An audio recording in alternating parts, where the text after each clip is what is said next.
I wished to offer them a gift, the gift of life, an opportunity.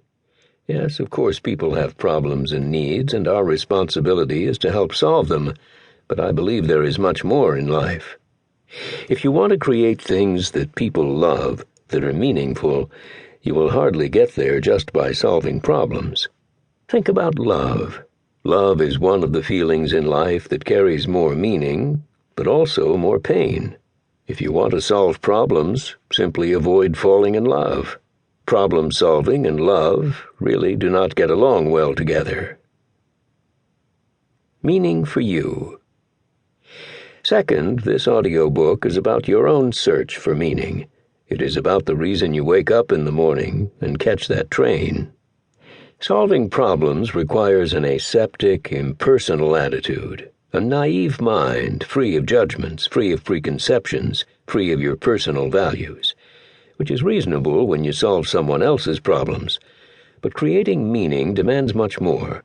It demands that you start from your values, from what you believe in, from your vision of the world. It's like a gift. A person will never fall in love for a gift she simply asks for. The gift needs to come from you, from your own search for meaning. If you do not love it, how could she love it? The search for meaning gives you the chance not only to solve problems, not only to innovate, but to innovate in a direction that you believe is more meaningful to people and to this world. Meaning is what connects you and the recipients of your creations. I turn again in my bed. Time is short. I have a meeting at my business school. As I enjoy the last moments of warmth, thinking about the creation of meaning for others and for myself, I realize I have overlooked an important dimension connected to my work. What about the creation of business value? I smile. Well, if something is meaningful both for the people who receive it and for the people who create it, how can't business value easily ensue? My mind goes back to all the projects we did in these years, to the entrepreneurs and managers I met who were driven by meaning. Entrepreneurs and managers who have generated much more business value than others who start from business value itself. They are makers of precious gifts.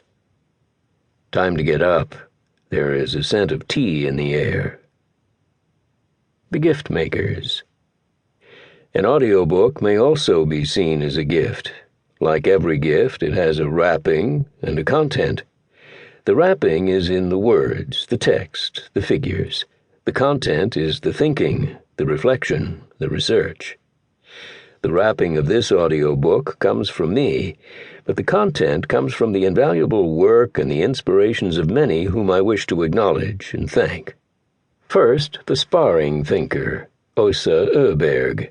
Without her insights, reflections, feedback, this audiobook would just be an empty package. I owe her especially the core of the framework, the two principles of inside-out innovation and criticism, and many other principles I have clumsily tried to apply in life. Namaste, Åsa. Second, the radical circle, close friends who have enriched my understanding. Starting from the team at Politecnico di Milano, Claudia Dell'Era, Emilio Bellini, Nayara Altuna, Tommaso Buganza, Paolo Landoni, Emilio Bartezzaghi, and all the others who have been helping with concrete practical support in our research projects and collaborations with corporations. A special acknowledgement is for Gianluca Spina, my sparring thinker in earlier adventures. Thanks, Luca, for all your silent support. I miss you.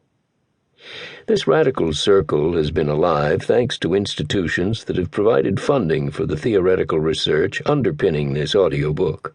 The European Union, through the projects light.touch.matters, CRE, the letter 8, TV.eu, DEEP, EU Innovate, Prindit Wellbeing, DESMA, Copenhagen Business School, Mellardalen University, California Polytechnic University, 3 schools that hosted me as visiting professor, and of course Politecnico di Milano. Thanks also to the scholars with whom I have shared part of the journey, Ezio Manzini, Francesco Zurlo, Anna Meroni, Cabirio Cautela.